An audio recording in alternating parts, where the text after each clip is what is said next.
Stand by as we alert our other stations in the area on WBAP.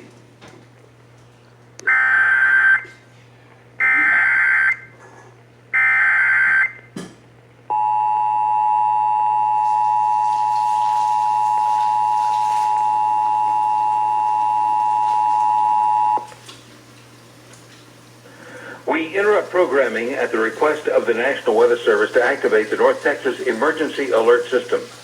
The National Weather Service has issued a severe thunderstorm warning for southwestern Parker County until 8:15. A severe thunderstorm is located near Cool, or about 9 miles southeast of Mineral Wells, moving south at 10 miles per hour. This storm may contain 60-mile-per-hour wind gusts and quarter-sized hail. Once again, a severe thunderstorm warning issued for southwestern Parker County until 8:15.